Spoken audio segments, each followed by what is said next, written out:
So welcome in this video, in this tutorial, in this video then.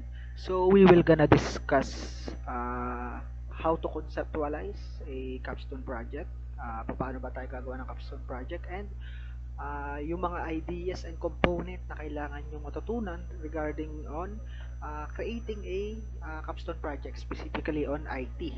So let's start. So ayun. So, in this video, we will cover some of the vital parts of a capstone project. Ano yung mga kailangan ninyong malaman for successful capstone project, and what are the strategies na pwede ninyong gawin as you are working on the development of a specific software or project. So, sabi dito, a capstone project integrates knowledge and skills acquired throughout your academic journey. So, yun yung parang dito sa capstone project, ito na yung compilation ng mga natutunan ninyo all throughout the course sa college. Diba sa thesis? So, thesis kasi ang other term natin when it comes to capstone project on IT. So, nandito na yung compilation ng mga natutunan ninyo wherein ina-apply nyo na din yung mga natutunan ninyo during your first year to third year until your fourth year sa college. It serves as culmination of learning, allowing students to demonstrate their competence in real-world scenario. So sa mga capstone project kasi, we are also working with stakeholders or client ng ginagawa natin ng study. So, for example, meron tayong thesis about library management system. So, ang target na agad natin or ang ating stakeholder doon is yung librarian, yung institution ng library na yon, at ano yung mga kailangan nila para mapabilis yung process. Kasi yun yung mismong goal mo sa paggawa ng isang system or software para mapabilis yung manual process or yung mismong business process na ginagawa nila. So, understanding its purpose is vital for effective planning.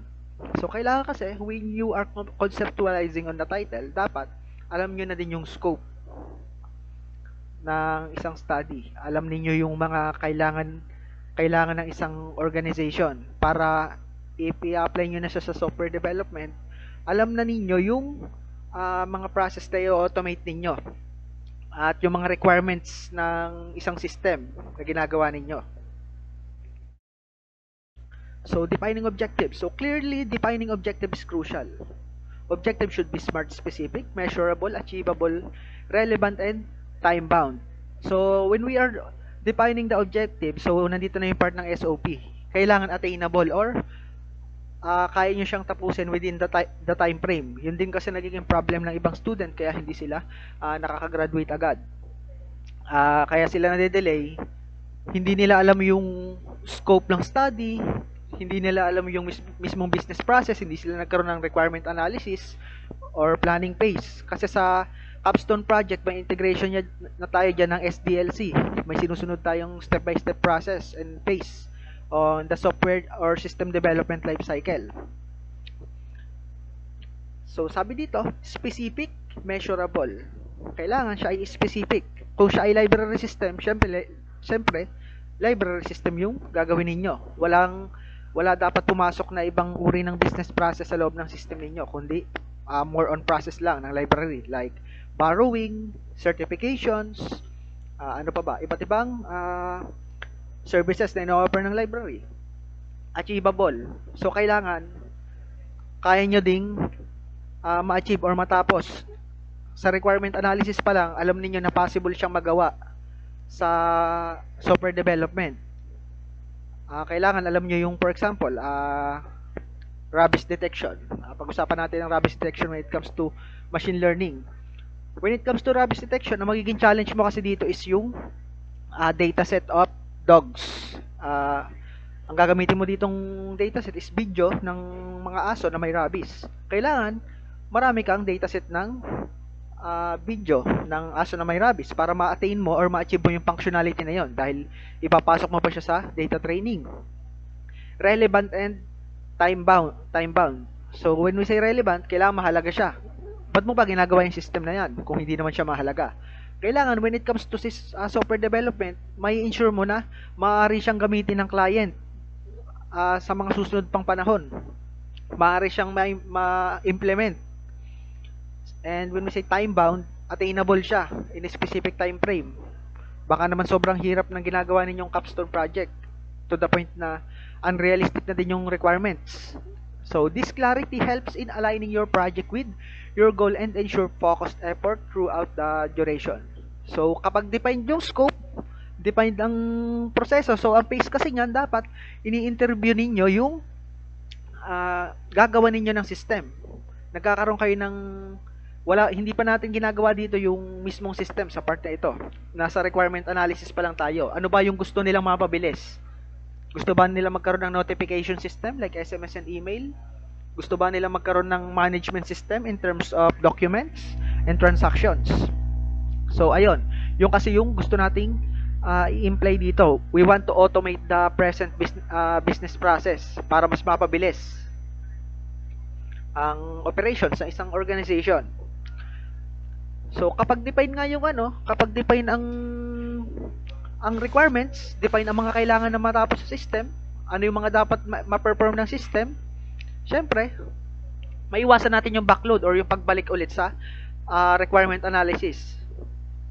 Kasi kompleto na yung analysis natin on the business process side. Hindi na natin kailangan bumalik pa dahil well-defined na siya, di ba?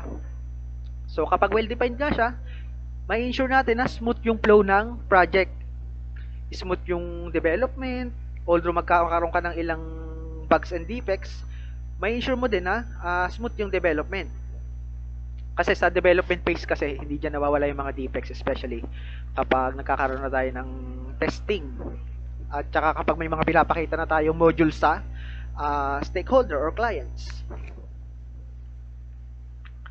Research methodologies. So when it comes to research methodologies kasi, on a capstone project or IT research, ang karaniwang ginagamit natin dito is descriptive developmental. Bakit descriptive developmental? We are describing the problem while developing a solution on it. Selecting the right research methodologies is critical. So, when it comes to selecting naman, yun kasi kadalasan natin ginagamit when it comes to research of an IT or computer science or information system course. Yun yung karaniwang ginagamit, descriptive developmental. So, you can include that methodology on your chapter 3 of the capstone project. Consider qualitative, quantitative, or mixed method based on your project needs. So, hindi naman natin masyadong kailangan mag-focus when it comes to selecting qualitative and quantitative kasi yun nga, na-define natin na dapat nga talaga siya ay descriptive developmental. So, each methodology offers unique insights and can significantly influence the project outcomes and findings. So, yun nga ang habol natin when it comes to creating a capstone project. Describe the problem, and after describing the problem, you need to develop a solution. And literature review. So, when it comes to literature review naman, marami tayong sources for the literature. First is you can browse on ResearchGate. So, marami tayong literature when it comes to ResearchGate. Google Scholar. So, si Google Scholar, marami tayong pwedeng makita doon. Maglagay ka lang ng management system doon, marami na siyang lalabas. And also, on the literature review, you must ensure na updated yung ginagamit yung mga studies. Mas maganda, 5 years.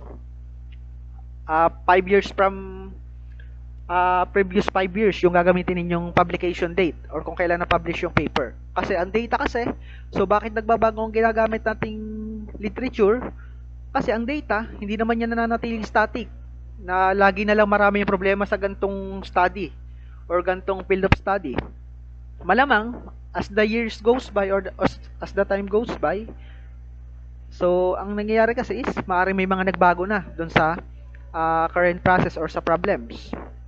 Baka may mga bagong problems na nag-arise sa panibagong panahon. So, when it comes to literature review, yun, pwede ninyong gamitin yung si Google Scholar or ResearchGate for searching on different literatures. So, this process helps you identify the gaps in knowledge, informs your approach. So, yun din kasi ang habol natin sa chapter 2 or sa literature review. ang habol natin sa literature review is makita din yung gaps at pagkukulang ng ibang study. Baka yung gantong study, hindi nila masyadong na-discuss yung mga kailangang technologies na pwedeng i-implement sa isang problem. For example, masyadong mahirap mag-manage ng payment when it comes to cash payment. So, pwede mong i-integrate doon yung paggamit ng newer technologies like payment gateway or blockchain technologies. Kasi yun yung madalas na ginagamit when it comes to money transactions. And also, ensuring that your project contributes meaningfully to the field. So, ayun. So, dahil nakita mo na yung pagkukulang ng ibang study, kasi yun ang ginagawa natin sa literature review. We are checking kung anong part nagkulang yung isang study or yung ibang study. Then, you will fill those gaps. So, hindi lang to basta basa-basa lang ng literature. So, kailangan ina-analyze mo sang part sila nagkulang. Then, you will fill those gaps sa ginagawa mong current study. And when it comes to literature review, we also have, we must use citation, in-text citation and bibliography. Marami tayong uri ng citation. So, naturo ko naman sa previous video natin yung paano ginagamit yung citation tool sa Microsoft Word. So, you can browse back on my previous video yung mga ginamit kong tool sa Microsoft Word. So, meron tayong iba't ibang citation styles. So, may MLA, APA, IEEE. So, si IEEE is pinakabagong citation style na ginagamit. So, yung sa citation style naman, nagde-depend lang yan sa school kung saan kayo nag-aaral. May school na gumagamit ng APA, may school na gumagamit ng MLA, and iba pang citation. So, that is what we are yun yung pinipinpoint natin sa literature review. We are reading the literature and also analyzing the part kung saan sila nagkulang. Then, we are filling those gaps. We must fill those gaps. Kasi yun yung gusto natin sa research, yung mapunan yung pagkukulang ng ibang researcher.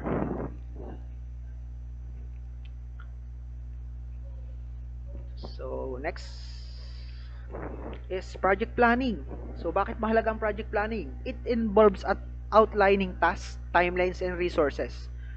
So, sa project planning, nandito na din yung requirements analysis. Ano yung mga dapat na ma-perform ng system sa pagtatapos ng project?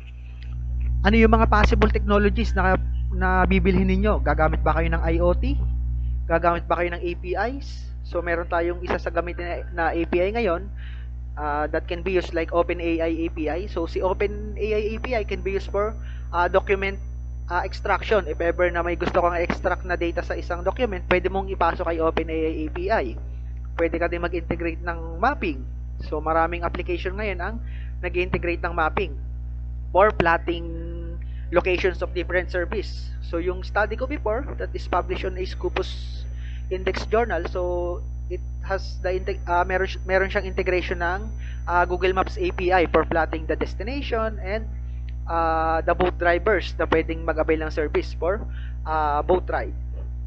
So, Gantt charts or project management software to visualize your project progress. So, si Gantt chart, ito ay documentation or document kung saan nandito na yung plano mo, yung sequence of tasks na kailangan mong gawin in a specific time frame. For example, requirement analysis sa week 1, design phase sa week 2. Kasi nagdi-design na kayo, ano yung mga possible na technology gamitin. Development phase, so si development phase siya yung pinakamahaba madalas.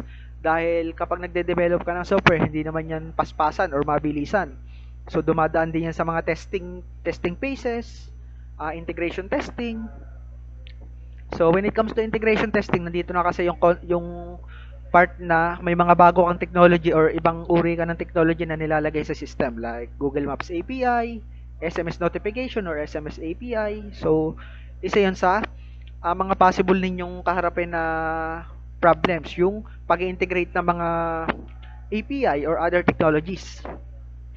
A well-structured plan is key to staying on track and meeting deadlines. So maganda kasi na in every week or every day meron kayong progress on the project. Mahalaga din na kapag may natatapos kayong module or part ng system, maganda na napapacheck ninyo sa stakeholders or napapakita ninyo sa kanya na ganito na po yung natapos namin, ito na po yung itsura ng user interface, okay lang po ba sa inyo yung user interface? Kasi the users nowadays is they are more into the design of the UI. Gusto nila madali i-navigate yung system, madali siya gamitin, madaling matutunan gamitin. Kapag may kailangan siyang transaction or service doon sa system, na-access niya agad. So that is na pwede nyong gawin when it comes to software development. Maganda na kapag may napapacheck kayo, na maganda na meron kayong periodic meeting or may set time kung kailan kayo nagpapacheck sa stakeholders or sa inyong research thesis advisor. Hindi yung kapag tapos na yung system or tapos na yung documentation, saka lang ninyo ipapasa. So magandang practice yun, yung pagsiset ng mga meetings or regular meetings kapag may progress na sa project. Para naiwasan din ninyo yung floating or slack.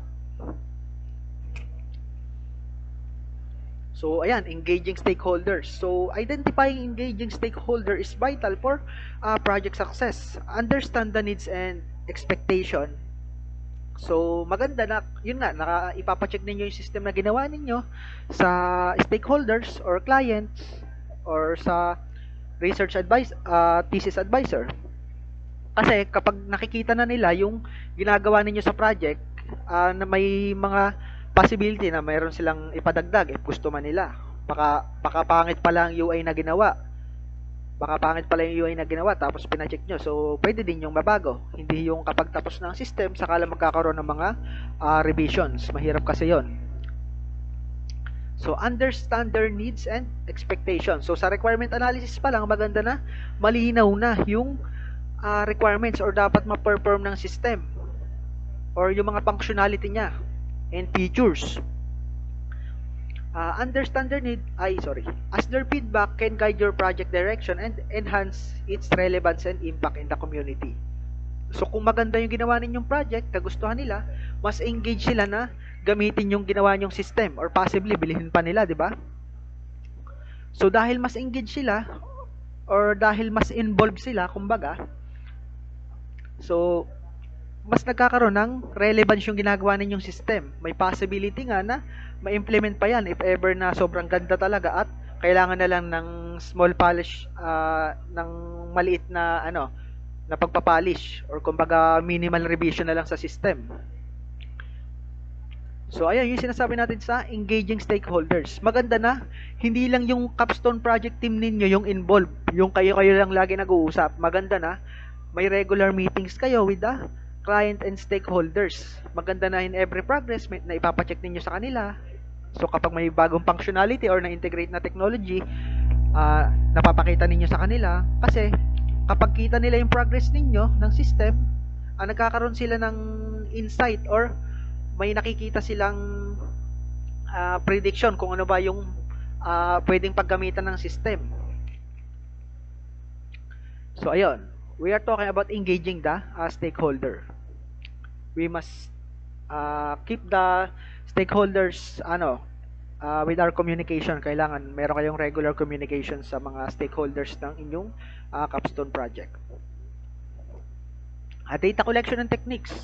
So I have teach also this before on my previous video, which is the chapter 4. So when it comes to data collection naman, ang sinusunod lang naman natin dito is yung SOP. So when it comes to SOP, meron tayong tatlong bahagi ng SOP. First is the problem.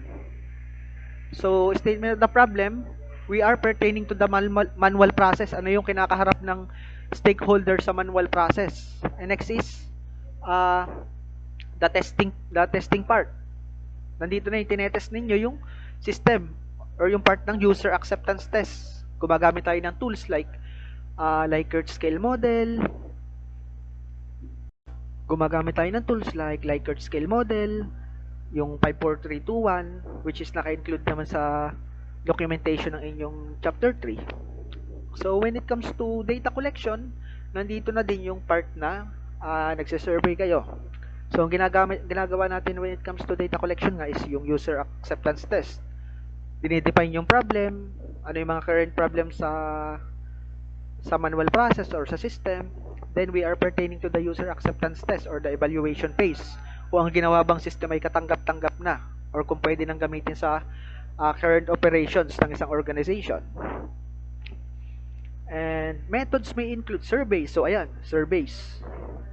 Sa survey, nandito na yung part na ini-evaluate na yung system or pinapacheck na natin or nagkakaroon na ng judgment yung mga stakeholders kung pwede na ba siyang gamitin. So si interviews and observation, ito ay madalas nasa part ng planning and requirement analysis. Kasi sa interviews, nagtatanong kayo, ano po ba yung process ninyo? Ano yung mga ginagawa ninyo sa organization? Kasi kaya natin ginagawa yon yung interviews and observation para may idea tayo sa kanilang current business process or sa standard na sinusunod nila. Para kapag ginawa natin yung system, aligned sa business process ng organization. The choice of techniques should align with your research objectives and enhance data reliability. So, yun nga, ang desirable technique na pwede natin gamitin is yung user acceptance test and Likert scale model to evaluate kung katanggap-tanggap na yung system na ginawa natin. So, i-include ko din dito yung Likert scale model na tool sa comment or sa description ng video ng video na ito. And enhance data reliability. So, kailangan yung ginagamit ninyong data is reliable. So, bakit reliable siya dapat? Kasi nagkakaroon na tayo dito ng software development. Nasa phase na tayo ng development. Kailangan yung na-collect yung data when it comes to requirement analysis, hindi siya mali or tama siya. Para maiwasan natin yung drawbacks or major revision when it comes to the system.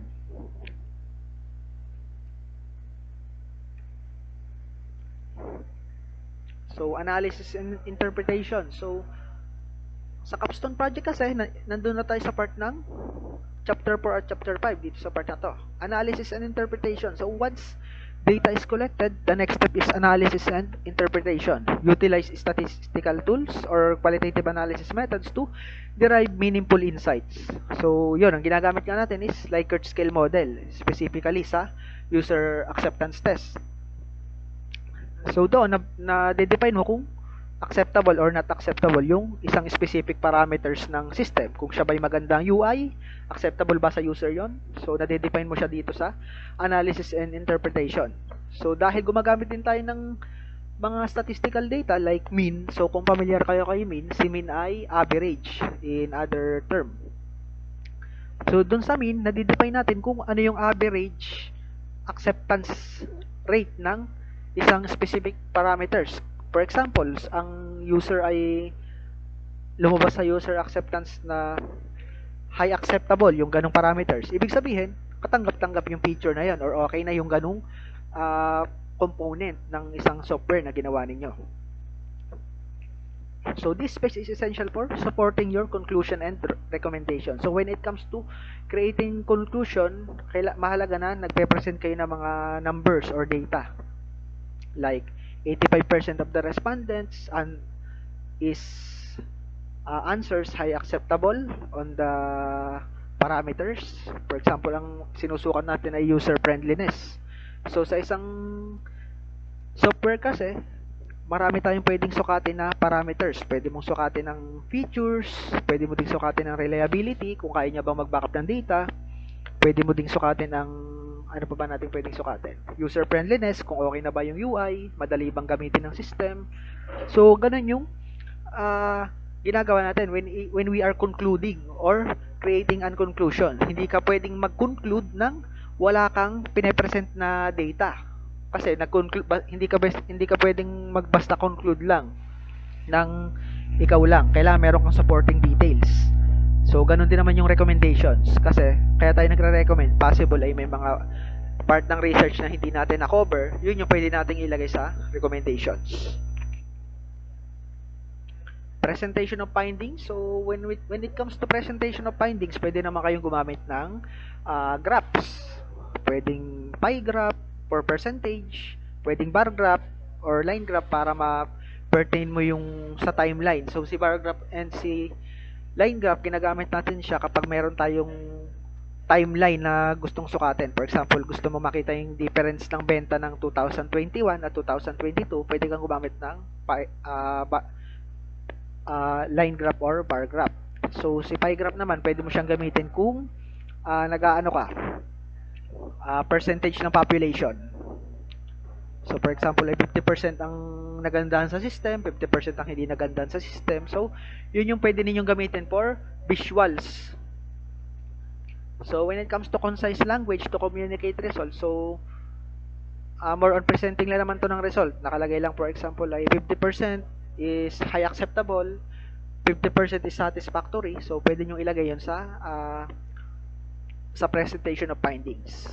Tailor your presentation to your audience to ensure that your message is understood and appreciated. So when we are concluding on the chapter 4 or when we are presenting the data, maganda na wala tong paligoy-ligoy. Kumbaga, i-present mo na agad na on the figure above,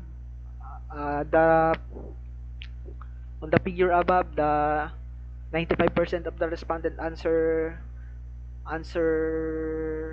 yes on the specific statement. So, pwede nyo include yon when it comes to presentation of your findings. Evaluation and feedbacks. So, after presenting, seek evaluation and feedback from peers and mentors. So, ayun. Sa isang capstone project kasi, meron tayong thesis advisor. So, mahalaga din yung communication with the thesis advisor. Para if ever na may gusto silang baguhin or ipabago sa inyo na part ng documentation, pwede din nyo mabago. O, pwede din naman sa system ang gusto nilang i-comment. So, constructive criticism can provide insights for improvement and enhance the overall quality of your project. So, kung may ma-encounter kayo na sabihin na pangit yung ginawa ninyong system, so wag kayo masasaktan kasi yun ay constructive criticism. So, kung hindi naman nga kagandahan yung UI, pwede ninyong i-improve. Kung mali yung business process, pwede ninyong ma-improve. Embrace this feedback as learning opportunity. So, ayun, huwag kayong masasaktan when it comes to negative comments. Mahalaga din na marunong kayo tumanggap ng mga negative comments. Hindi lang sa capstone project, pwedeng sa trabaho din. Para magkaroon kayo ng learning opportunity or room for improvement. And in conclusion, a strategic framework for conceptualizing a capstone project involves careful planning, research, and engagement. So, ayun, ang main point natin when we are conceptualizing a capstone project is yung careful planning. So, bakit kailangan ng careful planning? Para hindi na tayo bumalik sa mga previous phase na tapos na.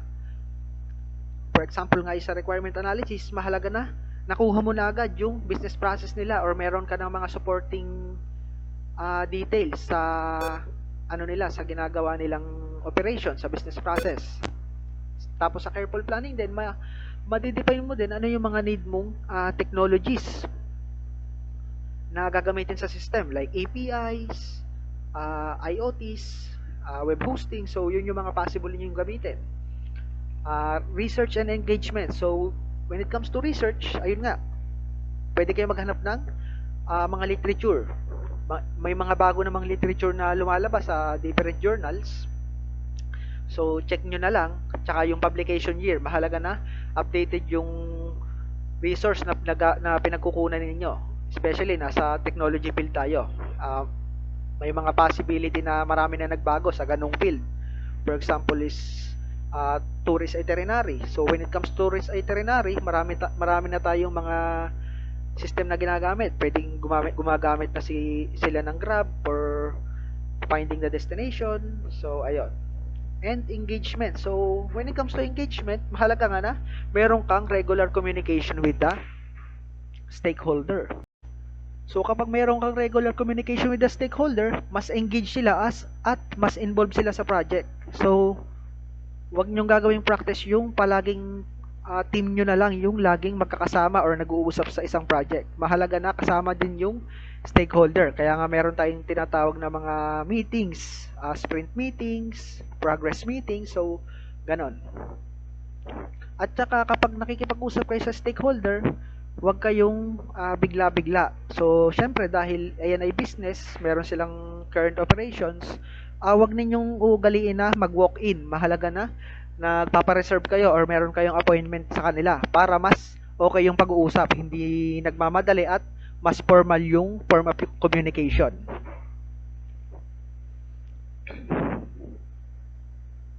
So sabi din dito, with this, you can create a project that not only meets academic requirement but also make a significant impact. So dahil maganda yung project, hindi lang siya pang display sa school or panglagay sa library yung ginawa ninyong paper. Dahil maganda siya, pwede siyang ma-implement at magkaroon pa ng significant impact sa ganong field of study. So when it comes to the following technology naman na pwede ninyong gamitin sa ginagawa ninyong capstone project. So for example is you want to integrate IoT. So si IoT kasi its main purpose is for sensing data, collecting data like temperatures, ano pa ba mga ginagamit ni IoT? Temperatures, marami kasi tayong pwedeng i-collect na data sa paligid natin. For example, gusto mong gumawa ng water level monitoring system, for example, pwede kang gumamit ng IoT for collecting the water level. So, bakit mo gustong sukatin ng water level? To mitigate or alert the stakeholder kung magkakaroon pa ng baha sa isang lugar. Kung aapaw ng ilog, so pwede mong integrate yun. Pwede ka maglagay ng IoT kung saan yung IoT mo na nagsesense ng data sa isang ilog, tapos kapag tumaas yung baha, i-alert niya using a SMS API or SMS service yung mga user. So that's one example. Pwede din naman kayo gumamit ng ibang API. For example is GIS or mapping. Gusto makita for example ng stakeholder ano yung mga pwede niyang puntahan na lugar for a specific service. Pwedeng nakaplat sa mapa yung pagupitan, pwede ding nakaplat sa mapa yung mga restaurant, pwedeng kainan, and also pwede nyo ding integrate yung rating or analysis part para makita din nila ano yung best service for your specific service na hinahanap nila. So ayun, marami kasi tayong pwedeng gamitin when it comes to capstone project dahil napakadami na ng API na na-develop. So, sa mobile development, pwede kayo mag-Scratch or use Java and Kotlin. Mayroon din naman tayong mga framework na madaling gamitin like React Native. So, si React Native, so napakadali niya matutunan at napakaganda dahil hindi siya ganun kabigat i-run sa device. Pwede mo siyang i-run using your physical phone, using the app Expo Go, for example. And also, the web development naman, may mga framework na din tayong available like Laravel and CodeIgniter, which is matututunan nyo naman yan habang tinitake ninyo yung course ninyo as an IT and computer science. So, ayun. So, when it comes to conceptualizing, mahalaga nga na na-define ninyo yung mga requirements. Marami kayong pwedeng gamiting title or studies sa panahon ngayon. Basta tumingin lang kayo sa paligid nyo, may mga problems na kayong pwedeng makita. For example, ay service management or yun na, service management ng isang service management tapos pwede niyang i-present yung mga services sa isang specific na lugar tapos nakaplat sa mapa. So pwede ninyong gawin yon. So when it comes to mapping, pwede din kayo gumamit ng iba't ibang uri ng technology like Leaflet or OSM, OpenStreetMap.